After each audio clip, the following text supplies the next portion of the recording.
আসসালামু আলাইকুম প্রিয় দর্শক, অন্য মঞ্চ চ্যানেলে আপনাদের স্বাগত জানাচ্ছি। আর ক্যালকাটা ডায়ালগসের আজকের অত্যন্ত গুরুত্বপূর্ণ একটি পর্বে আপনাদের স্বাগত জানাচ্ছি। আমি মনোজ দাস। ভারতের সংবাদ মাধ্যম নর্থ ইস্ট নিউজে সম্প্রতি প্রকাশিত প্রখ্যাত সাংবাদিক এনায়েত কবিরের একটি লেখা ও তারপর বাংলাদেশ বিষয়ে অভিজ্ঞ প্রখ্যাত ভারতীয় সাংবাদিক চন্দন নন্দীর বিভিন্ন সাক্ষাৎকারে উঠে আসা একটি খবর ইতিমধ্যে প্রবল আলোড়ন সৃষ্টি করেছে বাংলাদেশের ভেতরে ও বাইরে। তারা বলেছেন, ভারত ও আমেরিকার যৌথ উদ্যোগে, খেয়াল করবেন কথাটা, ভারত ও আমেরিকা দুজনে মিলে, দুই রাষ্ট্র মিলে বাংলাদেশ সেনাবাহিনীর সহায়তায় পতন ঘটেছে হাসিনা সরকারের। আর এখানেই প্রশ্ন উঠেছে, ২৪-এর বাংলাদেশের রাজনীতি কি শুধুই রাজপথের আন্দোলন, নাকি এর সুতো বাঁধা রয়েছে ওয়াশিংটন আর সাউথ ব্লকের ড্রয়িং রুমে? গত কয়েক বছরে আমরা দেখেছি এক অভূতপূর্ব ক্ষমতার পালাবদল, শেখ হাসিনার পতন, অন্তর্বর্তীকালীন সরকারের উত্থান এবং সবশেষে বিএনপির ক্ষমতায় ফেরা। অনেকেই একে কেবল ছাত্র জনতার বিপ্লব হিসেবে দেখছেন, কিন্তু এর গভীরে রয়েছে এক জটিল ভূ রাজনৈতিক দাবার ছক। আজ আমরা আলোচনা করব সেই ইনসাইড স্টোরি নিয়ে। কেন দিল্লি আর ওয়াশিংটন হাত মেলালো শেখ হাসিনাকে সরাতে? কেন তারা বিএনপির হাতে ক্ষমতা যাওয়া সত্ত্বেও চুপ করে থাকলো? আর কেনই বা এখন পর্দার আড়ালে তৈরি হচ্ছে এক নতুন রিফর্মড আওয়ামী লীগ? চলুন খোলসা করা যাক সবটুকু। শেখ হাসিনা ও ভারতের সম্পর্ককে একসময় ভাবা হতো রক্তের সম্পর্ক, মানে একসময় রক্তের সম্পর্ক ছিল, কিন্তু গত কয়েক বছরে এই সম্পর্কে চিড় ধরিয়েছিল ড্রাগনের ছায়া, চীনের ছায়া। শেখ হাসিনা ভেবেছেন এবং তিনি জানতেন শুধু ভারতকে দিয়ে হবে না, তাই তিনি চীনকেও হাত বাড়িয়ে স্বাগত জানিয়েছিলেন। শেখ হাসিনা সরকারের ১৫ বছরের মেয়াদে ২০০৯ থেকে ২০২৪ বাংলাদেশের সঙ্গে চীনের সম্পর্ক একটি নতুন উচ্চতায় পৌঁছয়। যদিও তিনি প্রকাশ্যে ভারত ও চীনের মধ্যে একটি ভারসাম্য বজায় রাখার কথা বলতেন, কিন্তু পরিসংখ্যান ও বাস্তব প্রকল্পের দিকে তাকালে দেখা যায় যে আর্থিক, সামরিক, বাণিজ্যিক, কূটনৈতিক সব ক্ষেত্রে, অবকাঠামো তৈরি সব ক্ষেত্রে চীন ভারতের চেয়ে অনেক বেশি গভীরে প্রবেশ করেছে বাংলাদেশে। এই গভীর সম্পর্কের প্রধান দিকগুলো একটু দু কথায় বলে নিই। প্রথমে বলি সামরিক সম্পর্ক। সামরিক দিক থেকে বাংলাদেশ প্রায় পুরোপুরি চীনের ওপর নির্ভরশীল। Stockholm international piece research institute, SIPRI, তাদের তথ্য অনুযায়ী ২০১০ থেকে ২০২০ সাল এর মধ্যে বাংলাদেশের মোট সামরিক সরঞ্জামের ৭৩.৬%, মানে প্রায় ৩/৪ সেই সরবরাহ করেছে চীন। বাকিটা করেছে আমেরিকা, কিছু অন্যান্য দেশ। আর ভারতের কাছ থেকে বাংলাদেশের সামরিক কেনাকাটা ছিল একেবারে নগণ্য, উল্লেখ করার মতো নয়। ২০১৩ সালে শেখ হাসিনা সরকার চীন থেকে $২০৩ মিলিয়ন দুটি রিফারবিশড মিং ক্লাস সাবমেরিন, পুরনো সাবমেরিনকে নতুন করে তার করা হয়েছে। তাদের নাম বিএনএস নবযাত্রা এবং বিএনএস জয়যাত্রা। এই কেনার চুক্তি করেন।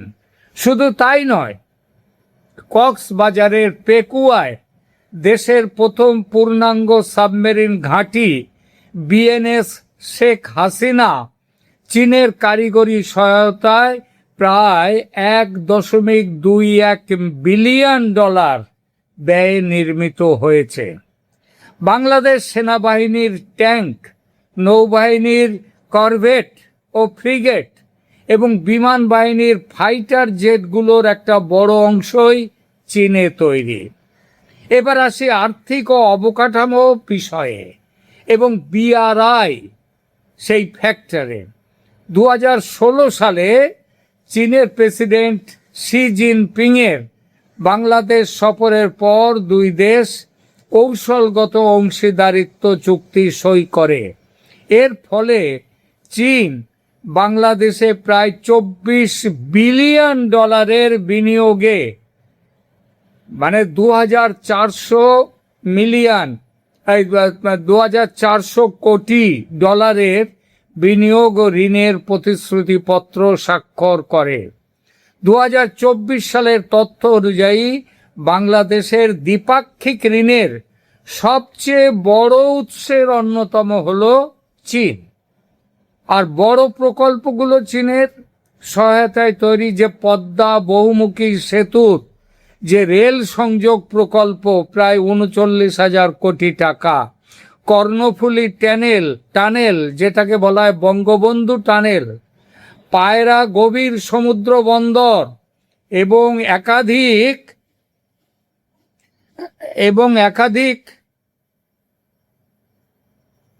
একাধিক তাপবিদ্যুৎ কেন্দ্র চীনা অর্থায়ন ও কারিগরি সহায়তায় নির্মিত হয়েছে।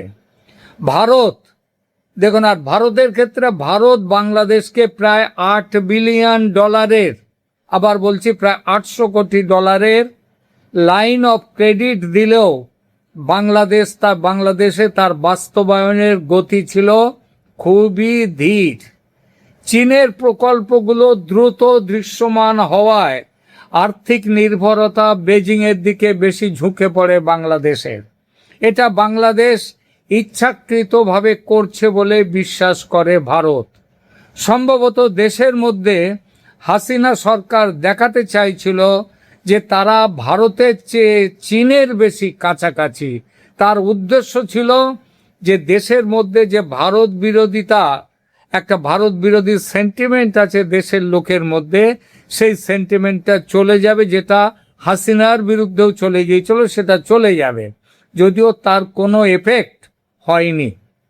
এটা অনেকটা সেই শেখ হাসিনার মৌলবাদী শক্তিদের কাছে টেনে এনে তাদের সংযত করে রাখার চেষ্টার মতো ব্যাপার। বাস্তবে হাসিনার আমলে মৌলবাদী শক্তি দুর্বল না হয়ে বহু গুণ শক্তিশালী হয়েছে। এবার আসুন বাণিজ্যিক সম্পর্কে। বাণিজ্যিক ক্ষেত্রে চীন বাংলাদেশের 1 নম্বর ব্যবসায়িক অংশীদার। 2023 সালের তথ্য অনুযায়ী বাংলাদেশের মোট আমদানির প্রায় 30% আসে চীন থেকে, যেখানে ভারত থেকে আসে তার 1/3। কাঁচামাল ও শিল্প, এখানেও একই দৃশ্য। বাংলাদেশের তৈরি পোশাক খাতে রেডিমেড গার্মেন্টস, তার প্রয়োজনীয় কাপড় ও কাঁচামালের প্রায় সিংহভাগ আসে চীন থেকে। ফলে বাংলাদেশের শিল্প খাত সচল রাখতে চীনের বিকল্প নেই, চীন দখল করে ফেলেছিল। কিন্তু ভারতের এবং আমেরিকা সবচেয়ে বড় মাথা ব্যথার কারণ চীনের সঙ্গে কূটনৈতিক সংযোগ ও তিস্তা প্রকল্প। শেখ হাসিনা কৌশলে ভারতকে চাপে রাখতে একসাথে চীনের সাথে কূটনৈতিক ঘনিষ্ঠতা বাড়িয়ে দেন। আর এই পথে বড় পদক্ষেপ ছিল তিস্তা মহাপরিকল্পনা। ভারত দীর্ঘদিন ধরে তিস্তা চুক্তি না করায় বাংলাদেশ এটা করতে গিয়েছিল। এই না করার কারণটা হলো পশ্চিমবঙ্গের মুখ্যমন্ত্রী মমতা ব্যানার্জি সরকার ছিলেন তিস্তা প্রকল্পের সবচেয়ে বড় বিরোধী। এটা বাংলাদেশের মানুষ মনে রাখেন না, মনে রাখলে মমতা বন্দ্যোপাধ্যায়কে তারা এত সমর্থন করতেন না। যে জন্য তৎকালীন প্রধানমন্ত্রী মনমোহন সিং তিস্তা চুক্তি স্বাক্ষরের জন্য ঢাকায় গেলেও মমতা ব্যানার্জিরও যাওয়ার কথা ছিল, কিন্তু তিনি যাননি এবং তার বিরোধিতায় চুক্তি সই হয়নি। হাসিনা সরকার চীনের কাছে প্রায় $1 বিলিয়ন একটি মহাপরিকল্পনা প্রস্তাব করে। এটি ভারতের জন্য বড় ধরনের নিরাপত্তা উদ্বেগের কারণ হয়ে দাঁড়ায়, কারণ তিস্তা অববাহিকা ভারতের শিলিগুড়ি করিডর বা চিকেন স্নেকের খুব কাছে। তিস্তা মহাপ্রকল্প কেন গুরুত্বপূর্ণ? ভারতের সাথে শেখ হাসিনার সম্পর্ক মূলত রাজনৈতিক ও নিরাপত্তা কেন্দ্রিক, যেমন বিচ্ছিন্নতাবাদ দমন বা ক্ষমতার ধারাবাহিকতা, কিন্তু দেশের ভৌত অবকাঠামো, সামরিক সক্ষমতা, শিল্প বাণিজ্য সম্পূর্ণভাবে চীনের উপর নির্ভরশীল হয়ে পড়ে। এই গভীর সম্পর্কের কারণেই শেষ দিকে ভারত ও আমেরিকা উভয়েই হাসিনার উপর থেকে তাদের নিঃশর্ত সমর্থন সরিয়ে নিতে শুরু করে। দিল্লি বুঝতে পারে হাসিনাকে সমর্থন দিয়ে তারা আসলে বাংলাদেশের বাজার, বাংলাদেশের বন্দর সব চীনের হাতে তুলে দিচ্ছে। ঠিক একই সময়ে ওয়াশিংটনও দেখল যে প্রশান্ত মহাসাগরীয় অঞ্চলে তাদের যে ইন্দো প্যাসিফিক স্ট্র্যাটেজি, সেখানে হাসিনা সরকার চীনের অতি ঘনিষ্ঠ হয়ে পড়ছে। শত্রু যখন এক, তখন দিল্লি আর ওয়াশিংটন এক টেবিলে বসতে বাধ্য হলো। ফলে তৈরি হলো সেনাবাহিনীর মাস্টার স্ট্রোক ও 5 আগস্টের নীল নকশা পুরো আঁকা হয়ে গেল। এই খেলায় মাঠ পর্যায়ে সবচেয়ে গুরুত্বপূর্ণ ঘুঁটি ছিল বাংলাদেশ সেনাবাহিনী। চন্দন নন্দী বা এনায়েত কবিরের মতো বিশ্লেষকরা যা দাবি করছেন তার শিহরণ জাগানো। 5 আগস্টের পতন কোনো আকস্মিক ঘটনা ছিল না, এটা ছিল একটি সুপরিকল্পিত এক্সিট রুট। সেনাবাহিনী বুঝতে পেরেছিল হাসিনার নৌকা ডুবছে, রাষ্ট্রপুঞ্জের শান্তিরক্ষা মিশন থেকে বাদ পড়ার ভয় আর মার্কিন স্যাংশনের খাঁড়া ঝুলেছিল তাদের মাথার উপর। ফলে 4 আগস্ট রাতেই সিদ্ধান্ত হয়ে গিয়েছিল আর্মি আর গুলি চালাবে না, হাসিনাকে দেয়া হলো সেফ প্যাসেজ।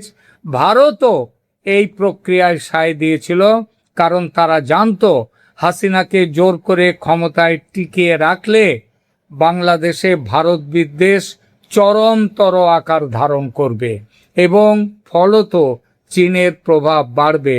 সেই কারণেই ভারত 5 আগস্টের ঘটনায় সে সময় বড় কোনো ব্যবস্থা নেয়নি। আর সেই কারণেই ভারত ও আমেরিকা এই দুই শক্তি 5 আগস্টের আগে ইনক্লুসিভ ইলেকশন বা অংশগ্রহণমূলক নির্বাচনের জন্য হাসিনাকে কোনো চাপ দেয়নি, কারণ লক্ষ্য তখন একটাই, চীনকে দমন করতে হাসিনাকে সরাতে হবে। 5 আগস্ট 2024 হাসিনা বিদায় নিলেন, কিন্তু তৎক্ষণাৎ বিএনপিকে ক্ষমতায় আনা সম্ভব ছিল না। প্রয়োজন ছিল একটি বাফার জোন বা স্টপ গ্যাপ ব্যবস্থার। অন্তর্বর্তী সরকার ডক্টর মোহাম্মদ ইউনূস ছিলেন ওয়াশিংটনের সবচেয়ে বিশ্বস্ত বাজি। ভারতও তাকে মেনে নিল এই আশায় যে তিনি পরিস্থিতি শান্ত করবেন। নোবেল লরিয়েট, শান্তির নোবেল পেয়েছিলেন। কিন্তু 1.5 বছরের এই অন্তর্বর্তীকালীন শাসনে দেখা গেল এক অন্য সমীকরণ। ইউনূস সরকার যখন পাকিস্তান বা চীনের দিকে বেশি ঝুঁকে পড়তে শুরু করলো, তখন দিল্লি ও ওয়াশিংটন তাদের পরিকল্পনা বদলে ফেলল। বাংলাদেশের অস্থিতিশীলতা ভারতের 7 সিস্টার্সের জন্য বড় হুমকি হয়ে দাঁড়ালো। ফলে ইউনূস সরকারের পতন ছিল কেবল সময়ের অপেক্ষা। বিএনপি ক্ষমতায় এলো।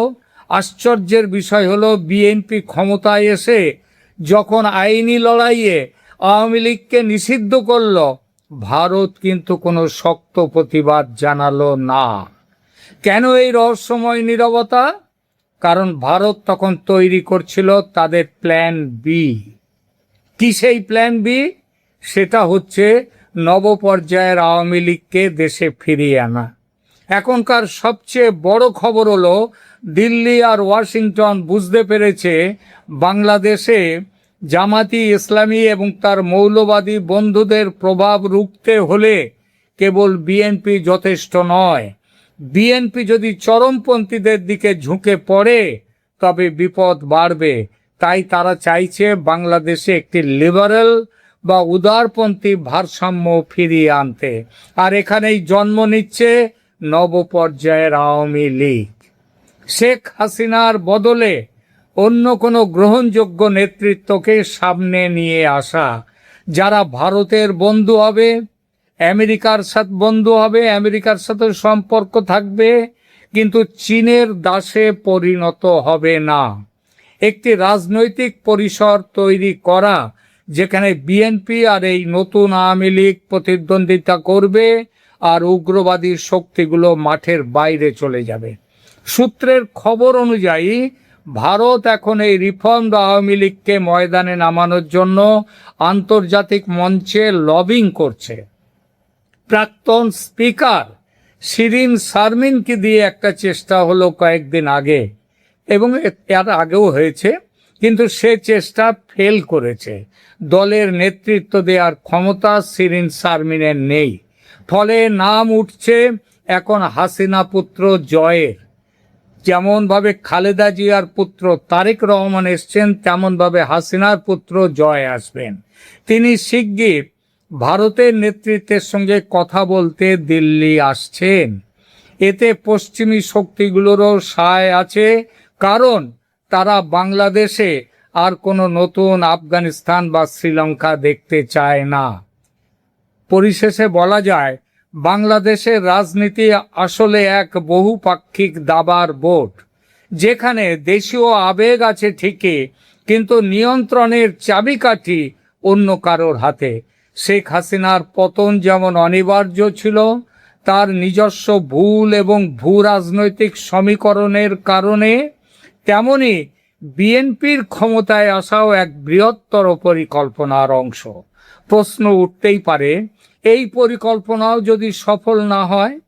প্রশ্নটা উঠে গেছে এই কারণে যে বিএনপি নেতা ও মন্ত্রী ফখরুল ইসলাম আলমগীরের নেতৃত্বে এক বড়সড় প্রতিনিধি দল এই মুহূর্তে চীন সফরে। চীনের সঙ্গে বেশি ঘনিষ্ঠতা তাহলে কি তারেক রহমান সরকারেরও পতন ডেকে আনতে পারে? দ্বিতীয় আরেকটি প্রশ্ন ওঠে, ভারত ও আমেরিকায় যদি শেখ হাসিনা সরকারের পতন ঘটিয়ে থাকে, তাহলে মোহাম্মদ ইউনূসের চীন পাকিস্তান ঘেঁষা নীতিকে ভারত কেন 1.5 বছর ধরে মেনে নিল? দেখুন, বাংলাদেশের ভূ রাজনৈতিক সমীকরণ যে অত্যন্ত জটিল একটি মোড় নিয়েছে, তাই এই তথাকথিত 360 ডিগ্রি বা 300 ডিগ্রি ডিপ্লোমেসি থেকেই স্পষ্ট। এই মুহূর্তে এই এপ্রিল 2026-এ বিএনপি মহাসচিব ও স্থানীয় সরকার মন্ত্রী মির্জা ফখরুল ইসলাম আলমগীরের নেতৃত্বে উচ্চ পর্যায়ের একটি প্রতিনিধি দল বেজিং সফরে রয়েছে। তারা চীনের ভাইস প্রেসিডেন্ট হান ঝেংয়ের সাথে বৈঠক করেছেন এবং তিস্তা মহাপরিকল্পনা সহ বিভিন্ন অবকাঠামো ও প্রতিরক্ষা খাতে চীনের সহযোগিতা চেয়েছেন। চীনের সাথে এই অতিরিক্ত ঘনিষ্ঠতা কি বিপদ ডেকে আনতে পারে তারেক রহমানের জন্যে? যে কজাল মেকানিজম বা কার্যকারণ সম্পর্কের কথা বলা হয়েছে, সেই যুক্তি অনুযায়ী শেখ হাসিনার পতনের অন্যতম প্রধান কারণ ছিল তার অতিরিক্ত চীন ঘনিষ্ঠতা, যা ভারত ও আমেরিকার স্বার্থে আঘাত এনেছিল। এখন তারেক রহমানের সরকার যদি একই পথে হাঁটে, উত্তরটা খুবই সহজ। ভারত সবসময় বাংলাদেশের নিরাপত্তা এবং উত্তর পূর্বাঞ্চলের স্থিতিশীলতার জন্য বাংলাদেশের উপর নির্ভরশীল। বিএনপি যদি চীনের সাথে প্রতিরক্ষা বা কৌশলগত সম্পর্ক খুব বেশি গভীর করে, তবে ভারত ও আমেরিকার পক্ষ থেকে আবারও অদৃশ্য চাপ তৈরি হতে পারে তারেক রহমানকে অদৃশ্য করে দেওয়ার জন্যে। জিওপলিটিক্যাল গোলগুলো মিট করতে না পারলে এনিবডি মাইট বি এক্সপেন্ডেবল, যে কাউকে ত্যাগ করা হতে পারে।